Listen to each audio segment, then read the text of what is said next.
គាត់ទាំងភាំងដោយមិនអាចយល់បានថាហេតុអ្វីបានជាមានមនុស្សសុកចិត្តដើរចេញពីឱកាសការងារដ៏អស្ចារ្យបែបនេះជួយយកបានប្រញាប់ប្រញាល់ការពារជំរឿរបស់គាត់ដោយអះអាងថាគាត់គ្មាន talent ពិតប្រាកដអ្វីទាល់តែសោះហើយសមស្របនឹងការនៅត្រឹមជាន់ដែលមានសុវត្ថិភាពជាមួយនឹងរង្វាន់ល្មមប៉ុណ្ណោះជាយ៉នបានស្ដាប់យ៉ាងយកចិត្តទុកដាក់ដោយលួចសង្កេតមើលអាកប្បកិរិយាដែលញើតរបស់ប្រុសក្មេងរូបនេះនិងគាត់សម្គាល់ពីការខ្វះខាតមហិច្ឆតាទាំងស្រុងរបស់គាត់ទោះបីជាចនបានជំរុញឲ្យគាត់គិតគូរឡើងវិញបន្តិចទៀតក៏ដោយក៏ប្រុសក្មេងរូបនេះនៅតែឈរជើងយ៉ាងរឹងមាំដោយថ្លែងថាចិត្តរបស់គាត់បានសម្រេចចិត្តរួចរាល់ហើយទទួលយកការបដិសេធយ៉នបានសារភាពថាខណៈដែលភរិយាជាច្រើនបរបាញ់ដោយសុវត្ថិភាពដើម្បីជៀសវាងគ្រោះថ្នាក់នេះជាលើកទី1ហើយដែលមាននរណាម្នាក់និយាយចំបែបនេះក្នុងអំឡុងពេលការវិតម្លៃគាត់បានប្រាប់ជួយុកថាគាត់គោរពការសម្រេចចិត្តរបស់គាត់ដោយសន្និដ្ឋានក្នុងចិត្តថាមនុស្សដែលខ្វះការតាំងចិត្តក្នុងការឡើងជាន់គឺមិនអាចសម្របខ្លួនចូលក្នុងក្រុមអេលីតបានឡើយបន្ទាប់មកគាត់បានឈានទៅដល់ជំហានចុងក្រោយនៃដំណើរការផ្ទៀងផ្ទាត់ដោយសូមឲ្យប្រុសក្មេងរូបនេះចូលទៅក្នុង Tower នៅត្រង់នេះដើម្បីបញ្ជាក់ពីការ awakening របស់គាត់អ្នកគ្រប់គ្រងលីបានញញឹមយ៉ាងគួរសមដោយគាត់សម្គាល់ថាដោយសារតែគាត់មិនទាន់បានប្រើប្រាស់ឱកាសចូលប្រចាំថ្ងៃរបស់គាត់នៅឡើយគាត់ក៏អាចឃ្លាជាន់មួយខណៈពេលកំពុងធ្វើវាផងដែរជាយកបានឈរឡើងដោយដឹងភ្លាមថាពួកគេកំពុងតែលួចសាកល្បងគាត់ដើម្បីមើលថាតើគាត់អាចឃ្លាជាន់បន្ទាប់ក្នុងរយៈពេលកំណត់ត្រាបានឬយ៉ាងណាដើម្បីបំផន់ភ្នែកពួកគេគាត់បានរៀបរាប់ថាការរេតរបស់គាត់ជាទូទៅស៊ីពេលពេញដែនកំណត់តែម្ដងដោយប្រមានពួកគេថាគាត់អាចនឹងនៅខាងក្នុងរហូតដល់ទៅ2ម៉ោងពេញភ្នាក់ងារទាំងពីរបានប្រាប់គាត់យ៉ាងស្ងប់ស្ងាត់ថាមិនបាច់បារម្ភទេហើយធ្វើតាមសម្រួលចុះដោយធានាថាពួកគេនឹងរងចាំនៅទីនេះខណៈដែលសសរពន្លឺពណ៌ខៀវបានលេបប្រមាក់រូបគាត់ជាមួយនឹងប្រុសក្មេងដែលបានចូលទៅក្នុង Tower ជាផ្លូវការប្រធានក្រុមជននិងអ្នកគ្រប់គ្រងលីបានត្រៀមខ្លួនសម្រាប់ការរងចាំដ៏យូរដោយធ្វើខ្លួនឲ្យផាសុកភាពនៅក្នុងបន្ទប់តូចនេះអ្នកគ្រប់គ្រងលីបានកត់សម្គាល់ថាខណៈដែលគាត់ពិតជា awaken player man គាត់មើលទៅរញើតពេកហើយដោយផ្អែកលើសម្ដីនិងសកម្មភាពដ៏ទន់ជ្រាយរបស់គាត់នាងបានទស្សទាយថាគាត់ទំនងជានឹងបោះបង់ចោលនៅជាន់ទី11នៅលើកនេះព្រោះវាសាកល្បងភាពរឹងមាំខាងផ្លូវចិត្តរបស់ player ប្រឆាំងនឹងសត្វដ៏គួរឲ្យភ័យខ្លាចនាងបានពន្យល់ថាជាន់នោះពោពេញទៅដោយ giant centipede កន្ទុយវែងហើយការព្យាយាមសម្លាប់សត្វដ៏ខ្ពើមរអើមទាំងនោះចំនួន100ក្បាលនឹងធ្វើឲ្យនរណាម្នាក់ដែលមានពោះវៀនទន់ជ្រាយបាក់ស្រុតមិនខានប្រធានក្រុមជនបានយល់ស្របនឹងការវិតម្លៃរបស់នាងដោយជឿជាក់ថារូខីដែលរញ៉េរូបនេះនឹងគ្រាន់តែលាក់ខ្លួននៅក្នុង safe zone រហូតដល់កម្មវិធីរាប់ថយក្រោយអស់ពេលប៉ុណ្ណោះគាត់បានសម្រេចចិត្តទូរស័ព្ទទៅកាន់ឈីបដើម្បីរាយការណ៍ពីតម្រុយទាល់ច្រកមួយទៀតដោយទាត់ចោលទាំងស្រុងនៅប្រុសក្មេងរូបនេះក្នុងនាមជាបេក្ខជនសក្តានុពលសម្រាប់ក្រុមអេលីតទន្ទឹមនឹងនេះដែរនៅខាងក្នុងព្រៃបៃតងស្រស់នៃជាន់ទី11ជួយុកបានសឹមមិនជន់ខូសាក់មកក្បែរខ្លួនគាត់ភ្លាមអាសាស៊ីនដ៏ស្មោះត្រង់បានលេចខ្លួនឡើងជាមួយនឹងការស្រែកយ៉ាងមានធម៌ពលដោយត្រៀមខ្លួនជាស្រេចដើម្បីបម្រើ Master របស់គេនៅក្នុង Dungeon ថ្មីផ្ទាំង System ពណ៌ខៀវបានលេចចេញរូបរាងឡើងភ្លាមដោយកំណត់ដែនកំណត់ឆេង3ម៉ោងដើម្បីកំទេច Giant Centipede កន្ទុយវែងចំនួន100ក្បាលជួយុកបានបាត់បង់ស្មារតីទាំងស្រុងចំពោះចំនួនសត្វល្អិតដ៏ច្រើនសន្ធឹកសន្ធាប់ប៉ុន្តែកូសាក់បានចាត់ទុកវាដោយទំនុកចិត្តដូចជាការងាររយៈពេល5នាទីយ៉ាងខ្លីដើម្បីរក្សាល្បឿនដ៏គួរឲ្យភ្ញាក់ផ្អើលរបស់ពួកគេជាសម្ងាត់ពីភ្នាក់ងារដែលកំពុងរងចាំនៅខាងក្រៅ Master បានបញ្ជាឲ្យ Summon របស់គាត់ពន្យាពេលការបរបាញ់ឲ្យលើសពី1ម៉ោងគាត់បានសង្កត់ធ្ងន់ថាកំណត់ត្រាយឺតនិងអាក្រក់គឺជាអ្វីដែលពួកគេត្រូវការដើម្បីគេចចេញពីបណ្ដាញតាមដាន Esplafong របស់រដ្ឋាភិបាលហើយ Cossack បានលើកមេដាយដោយក្តីរីករាយទោះយ៉ាងណាក៏ដោយ Master បានសម្រេចចិត្តបោះជំហានទៅមុខមួយកម្រិតទៀតដោយបដិញ្ញាចិត្ត Unsummon ยึดជនរូបនេះជាបណ្ដោះអាសន្នដើម្បីឲ្យគាត់អាចសាកល្បង skill ថ្មីផ្ទាល់ខ្លួនបានភ្លាមនៅពេលដែល Assassin បាត់ខ្លួន Centipede ជើងច្រើនដ៏ធំមួយក្បាលបានស្ទុះចេញពីចន្លោះស្លឹកឈើដ៏ក្រាស់ជាមួយនឹងល្បឿនដ៏គួរឲ្យភ័យខ្លាចចងចាំការផ្លាស់ទីពីមុនជយុកបានត្រៀមខ្លួន activate ប្រើប្រាស់ skill ផ្លាស់ទីដែលទើបតែចម្លងបានថ្មីរបស់គាត់ដើម្បីគេចចេញពីការវាយប្រហារគាត់បាន trigger ប្រើប្រាស់សមត្ថភាពបានជោគជ័យដោយផ្លាស់ទីក្នុងរូបភាពស្រមោលភ្លាមខណៈដែលសត្វល្អិតយក្សជាច្រើនបានចាប់ផ្ដើមពពាក់ពពូនពេញតំបន់នោះមុនពេលគាត់អាចអបអរសាទរដីនៅខាងក្រោមគាត់បានផ្លាស់ប្ដូរហើយស្រាប់តែគាត់រកឃើញថាខ្លួនឯងកំពុងឈរនៅលើក្បាល Centipede ដ៏ធំសម្បើមនិងមានក្រោះរឹងមាំភាពភ័យស្លន់ស្លោបានគ្របដណ្ដប់ទាំងស្រុងពេលដែលគាត់ដឹងថាគាត់មិនអាចគ្រប់គ្រងកម្លាំងរុញច្រានរបស់គាត់បានដោយស្រែកឡើងទាំងភ័យខ្លាចខណៈដែលរាងកាយរបស់គាត់មិនព្រមស្ដាប់បង្គាប់ដោយគាត់បានបាត់បង់ចំហទាំងស្រុងដោយរមៀលថយក្រោយទៅលើអាកាសខណៈដែលបិសាចយក្សជាច្រើនបានចំរុំគាត់ពីខាងលើមានអារម្មណ៍ថា Master របស់គេកំពុងស្ថិតក្នុងគ្រោះថ្នាក់ខ្លាំង Cossack បានលេចរូបរាងត្រឡប់មកក្នុង Dungeon វិញភ្លាមជាមួយនឹងទឹកមុខខឹងសម្បារយ៉ាងខ្លាំងស្រែកឡើងនឹងការធានាយ៉ាងមុតមមយុទ្ធជនដ៏ស្មោះត្រង់បានស្ទុះដាំក្បាលចូលទៅក្នុងសមរភូមិដូចជារ៉ុកែតដើម្បីការពារ Master របស់គេបានផ្លើនបទបញ្ជាដែលឲ្យបញ្ជាពេលទាំងស្រុងដោយបញ្ចេញការកាប់ប្រហារយ៉ាងលឿនដោយភ្លេចបន្ទោដែលបានហែកផ្ដាច់សត្វល្អិតដែលកំពុងចោមរោមដោយខឹងសម្បារដែលពួកអាម៉ាស់ទាំងអស់នេះហ៊ានមកគំរាមកំហែង Summoner របស់គេ Assassin រូបនេះបានស្ទុះកាត់សមរភូមិដោយកំទេច Centipede រាប់សិបក្បាលក្នុងរយៈពេលត្រឹមតែប៉ុន្មានវិនាទីប៉ុណ្ណោះចូលយកបានសម្លឹងមើលទាំងរន្ធត់ចិត្តពីខាងក្រៅដោយព្យាយាមប្រាប់ Summon របស់គាត់ឲ្យរងចាំនិងស្ងប់អារម្មណ៍ចុះប៉ុន្តែចង្វាក់នៃការវាយប្រហារគឺហួសពីការគ្រប់គ្រងទៅហើយខណៈដែលយុទ្ធជនរូបនេះបានហែកកំទេចហ្វូងបិសាចក្នុងល្បឿនយ៉ាងលឿនស្លេវចងចាំពីតម្រូវការដំបូងរបស់ Master យុទ្ធជនរូបនេះបានស្រែកបកមកវិញថាគេនឹងព្យាយាមពន្យាពេលឲ្យយឺតបំផុតតាមដែលអាចធ្វើទៅបាន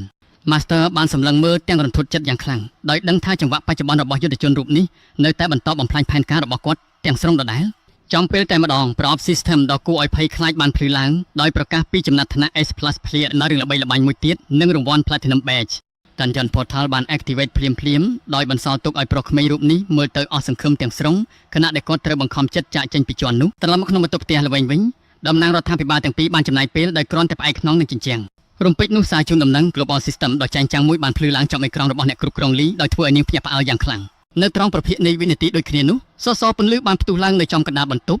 ដោយបញ្ជូនជួយយកត្រឡប់មកកាន់ការពិតវិញភ្នាក់ងារទាំងពីរបានសម្លឹងមើលមុខគ្នាចុះឡើងដោយមិនជឿភ្នែកដោយព្យាយាមស្វែងយល់ពីហេតុការណ៍ចៃដន្យដែលមិនអាចទៅរួចដែលទើបតែកើតឡើងនៅចំពោះមុខពួកគេបានកត់សម្គាល់ថាការប្រកាស S+ Talk ដ៏ល្បីល្បាញសម្រាប់ជាន់ទី11បានលេចឡើងនៅចំពេលដែល Rookie ដែលរញើតរូបនេះបោះជំហានចេញមកក្រៅតែម្ដងដោយដឹងថាអត្តសញ្ញាណសម្ងាត់របស់គាត់ត្រូវបានទម្លាយទាំងស្រុងប្រុសក្មេងរូបនេះបានប្រែទឹកមុខងងឹតដោយកាយវិការរបស់គាត់ប្រែជាត្រជាក់ស្រជុំនិងមើងម៉ាត់ជាមួយនឹងការលាតត្រដាងការសម្ងាត់និងជីវិតដ៏ស្ងប់ស្ងាត់របស់គាត់ត្រូវបានគំរាមកំហែងគាត់បានងើបមុខឡើងខណៈដែលមុខដើមវិញ្ញាណរបស់ Cossack បានលេចឡើងនៅពីក្រោយគាត់ដោយប្រកាសថាភ្នាក់ងារទាំងពីរត្រូវគេបិទមាត់នៅក្នុងអារម្មណ៍សង្ស័យនិងបារម្ភហួសហេតុជួយយកបានស្រមៃថាខ្លួនឯងកំពុងបញ្ជាសមិទ្ធរបស់គេឲ្យកំទេចភ្នាក់ងាររដ្ឋាភិបាលទាំងពីរនាក់ដែលកំពុងឈរនៅក្នុងបន្ទប់ទទួលភ្ញៀវឲ្យស្ងាត់មាត់រហូតរូបភាពដ៏គួរឲ្យភ័យខ្លាចនៃ Cossack ដែលបានអត់ដាវយ៉ាងលឿនហើយស្ទុះទៅមុខភ្លាមនោះបានលេចឡើងយ៉ាងច្បាស់នៅក្នុងខួរក្បាលរបស់គេបានស្រមៃឃើញ Assassin ដ៏ឃាតកម្មផ្ដួលគោលដៅដែលគ្មានផ្លូវតតាំងទៅលើឥដ្ឋដោយគ្មានក្តីមេត្តាបន្តិចសោះឡើយគំនិតដ៏ខ្មៅងងឹតនេះបានធ្វើឲ្យគេដកដង្ហើមធំទាំងភ័យរន្ធត់ហើយទាញអារម្មណ៍គេត្រឡប់មកកាន់ពិភពពិតវិញមុនពេលរឿងរ៉ាវកាន់តែជ្រុលហួសការគ្រប់គ្រងគេបានយកដៃខ្ទប់មុខដោយភាពញាក់ផ្អើលយ៉ាងខ្លាំងហើយស្រែកនៅក្នុងចិត្តថាតើការស្រមើស្រមៃរបស់គេមិញនេះវាជ្រុលហួសហេតុដល់ថ្នាក់ណានៅក្នុងការសម័យរបស់គេភ្នាក់ងារដែលកំពុងភ័យខ្លាចទាំងនោះបានស្រែកឡើងដោយភាពស្លន់ស្លោនិងអង្វរសុំឲ្យគេលើកលែងជីវិតឲ្យបន្ទាប់ពីព្រេចភ្នែកបាត់ការសម័យគេបានសម្លឹងមើលទៅភ្នាក់ងារដែលកំពុងងឿងឆ្ងល់យ៉ាងខ្លាំងហើយសួរមកគេថាតើគេមិនអីទេឬគេឈរនៅទីនោះទាំងហូរញើសជួអាវហើយខំធ្វើជាធម្មតាខណៈដែលក្រុមការងារសម្លឹងមើលគេដោយភាពសង្ស័យយ៉ាងជ្រាលជ្រៅគេបានទម្លាក់ក្បាលចុះហើយនិយាយស្ទាក់ស្ទើរទាំងភ័យថាការបង្កើតកំណត់ត្រារបស់គេប្រហែលជាគ្រាន់តែចៃដន្យជាន់គ្នានឹង player មិនស្គាល់មុខម្នាក់ទៀតប៉ុណ្ណោះដោយសារធ្វើជាបង្ខំគេបានស្ទាបទ្រង់ខ្លួនឯងហើយខំប្រឹងជជែកថាពេលវេលាដ៏ល្អឥតខ្ចោះនេះគឺគ្មានអ្វីក្រៅពីការចៃដន្យដ៏ធំនោះឡើយប្រធានក្រុមយន្តនៅតែរក្សាជំហរស្ងប់ស្ងាត់ឥតប្រែប្រួលរួចបានរុញឯកសារថ្មីសន្លាងមួយឈុតឆ្លងកាត់តុប្រជុំតូចនោះយ៉ាងរលូនគេបានបង្ហាញឯកសារផ្លូវការមួយឲ្យបញ្យល់ថាពួកគេបានយកកិច្ចសន្យាពិសេសមួយមកជាមួយដើម្បីឲ្យគេពិនិត្យមើលចូលយកបានសម្លឹងមើលទៅក្រដាស់នោះហើយដឹងភ្លាមថានេះគឺជាកិច្ចសន្យាថ្នាក់ Elite ដែលមានតម្លៃខ្លួនខ្ពស់ក៏ពពកច្រើនជាងកិច្ចសន្យាធម្មតាយ៉ាងបានលើកកម្រាមដៃឡើងជាមួយនឹងស្នាមញញឹមដឹងកលៈទេសៈដោយប្រកាសដោយមោទនភាពថាកិច្ចសន្យានេះគឺស្ថិតនៅក្នុង level ផ្សេងស្រឡះពីអ្វីៗទាំងអស់នៅក្នុងឧស្សាហកម្មនេះគេបានណែនាំជាផ្លូវការនៅកិច្ចសន្យារបស់ក្រុម Ultra Elite ដែលត្រូវបានរចនាឡើងជាពិសេសដើម្បីរក្សាទុកអ្នកមានសមត្ថភាពកំពូលសម្រាប់ប្រទេសជាតិគេបានរៀបរាប់ពីប្រយោជន៍ដ៏អស្ចារ្យជាច្រើនដោយចាប់ផ្ដើមពីប្រាក់ខែប្រចាំឆ្នាំ 12,000 លានវ៉ុនរួមជាមួយនឹងភូមិគ្រឹះលំដាប់ Premium លក្ខខណ្ឌនៃការផ្ដល់ជូនរួមមានអភ័យឯកសិទ្ធិផ្ដាច់មុខនិងការទទួលបានការថែទាំកម្រិត VVIP ដែលលើកស្ទួយ player ស្ទើរតែស្មើនឹងរាជវង្សសម័យទំនើបទំហំដ៏ធំធេងនៃការផ្ដល់ជូននេះបានធ្វើឲ្យបរិសុទ្ធវ័យក្មេងសម្លឹងមើលទៅមុខដោយភ្លើកព្រោះតែភ្ញាក់ផ្អើលយ៉ាងខ្លាំងជាមួយនឹងទំហំរង្វាន់ដែលមិនអាចស្រមៃដល់ទោះបីជាមានចំនួនទឹកប្រាក់ដ៏ច្រើនសន្ធឹកសន្ធាប់យ៉ាងណាក៏ដោយគេបានទម្លាក់ភ្នែកចុះដោយព្រួយបារម្ភយ៉ាងខ្លាំងចំពោះលក្ខខណ្ឌចងកកាយដែលមកជាមួយសំរុំយភាពបែបនេះគេដកដង្ហើមធំហើយឈរជើងយ៉ាងរឹងមាំដោយប្រកាសថាគេនឹងមិនចុះហត្ថលេខឡើយប្រសិនបើវាមិនមែនជាកិច្ចសន្យាធម្មតាក្រុមភ្នាក់ងារបានតូខ្លួនទៅមុខដោយស្រឡាំងកាំងយ៉ាងខ្លាំងថាហេតុអ្វីបានជាមានមនុស្សបដិសេធការផ្ដល់ជូនដ៏ជាសុបិនកំពូលបែបនេះគេបានបញ្យល់ថាការទទួលបានការចាប់អារម្មណ៍ពីសាធារណជនខ្លាំងពេកគឺជាបន្ទុកដ៏ធ្ងន់ធ្ងរដែលនាំមកនូវតែភាពតានតឹងយ៉ាងខ្លាំងដល់ជីវិតដ៏ស្ងប់ស្ងាត់របស់គេក្រុមការងារបានសម្លឹងមើលគេអង្គុយចុះទៅក្នុងកៅអីវិញហើយសន្និដ្ឋានដោយស្ងៀមស្ងាត់ថាក្មេងប្រុសដែលមានសមត្ថភាពដ៏អស្ចារ្យម្នាក់នេះគឺជាមនុស្ស introvert ខ្លាំងណាស់ប៉ុន្តែថងរ៉ានបានសម្លឹងមើលមុខគេយ៉ាងយកចិត្តទុកដាក់ដើម្បីខំប្រឹងយល់ពីគំនិតចម្លែករបស់ Rookie ដែលកំពុងអង្គុយនៅខាងមុខគេដោយដឹងថាគេមិនអាចបញ្ចុះបញ្ចូលបរិសុទ្ធវ័យក្មេងរូបនេះបានប្រធានក្រុមជន់ក៏បានលាតដៃចេញដើម្បីបញ្ចប់កិច្ចសន្យាប្រកាសធម្មតាជំនួសវិញគេបានចង្អុលបង្ហាញថាកិច្ចសន្យាថ្នាក់ Elite គឺមានសម្ពាធយ៉ាងខ្លាំងនិងកាតព្វកិច្ចដែលមិនចង់បានដែលនឹងបង្ខំឲ្យគេត្រូវតែបន្តឡើង level ឥតឈប់ឈរជួយុកបានសម្លឹងមើលត្រឡប់ទៅវិញដោយភាពធូរស្រាលដោយសប្បាយចិត្តដែលបានរំលងសម្ពាធដ៏ធ្ងន់ធ្ងរទាំងនោះដើម្បីតែរក្សាជីវិតដ៏ស្ងប់ស្ងាត់និងរឹងមាំខណៈពេលនោះប្លង់បានផ្លាស់ប្ដូរទៅកាន់ទីស្នាក់ការកណ្ដាលនៃ Soul Awakening Management Department នៅក្នុងថ្ងៃដ៏ស្រឡះមួយនៅខាងក្នុងបន្ទប់ធ្វើការរបស់ Chief បរិយាកាសបានប្រែជាតានតឹងយ៉ាងខ្លាំងនៅពេលដែលរបាយការណ៍វឹកវើត្រូវបានប្រគល់ជូន Chief បានស្ដាប់យ៉ាងយកចិត្តទុកដាក់ដោយឆ្ងល់យ៉ាងខ្លាំងចំពោះភាពផ្ទុយគ្នា រវាងអាកប្បកិរិយាអ៊ីនព្រីនរបស់ក្មេងប្រុសនិងលទ្ធផលបំបែកកំណត់ត្រារបស់គេប្រធានក្រុមយន្តបានខិតខំបញ្យល់ថាក្មេងប្រុសរូបនេះគឺជាប្រជាពលរដ្ឋធម្មតាដ៏កម្រម្នាក់ដែលគ្មានបំណងចង់បានឈ្មោះបោះសម្លេងនោះទេក្រុមថ្នាក់ដឹកនាំបានសម្លឹងមើលមុខគ្នាដោយឆ្ងល់ថាតើមានកំហុសក្នុងការផ្គូផ្គងពេលវេលានៃការប្រកាស Global Notices ឬយ៉ាងណាជីបបានទះដៃលើទៅយ៉ាងខ្លាំងដោយប្រកាសយ៉ាងរឹងមាំថាពួកគេត្រូវតែទាញយកអ្នកមានសមត្ថភាពពិសេសនេះចូលទៅក្នុងក្រុម Elite ឲ្យទាល់តែបានទោះបីជាត្រូវចំណាយអ្វីក៏ដោយត្រឡប់មកឯ Apartment វិញជនបានព្យាយាមជជែកពីបញ្ហានេះម្ដងទៀតប៉ុន្តែបរិះវ័យក្មេងរូបនេះបានតបតវិញដោយការបដិសេធដាច់ខាត់ជូយុកបានសម្ដែងការខឹងសម្បាដើម្បីកំណត់ព្រំដែនរបស់គេឲ្យច្បាស់និងធ្វើឲ្យក្រុមភ្នាក់ងារដកថយចេញនៅពេលដែលភ្នាក់ងារចាក់ចេញទៅគេបានហៅ summon របស់គេភ្លាមៗដោយព្រមានខូសែកថាគេនឹងធ្វើការ unsummon ប្រសិនបើវារំលោភបំពានច្បាប់ម្ដងទៀតនៅថ្ងៃបន្ទាប់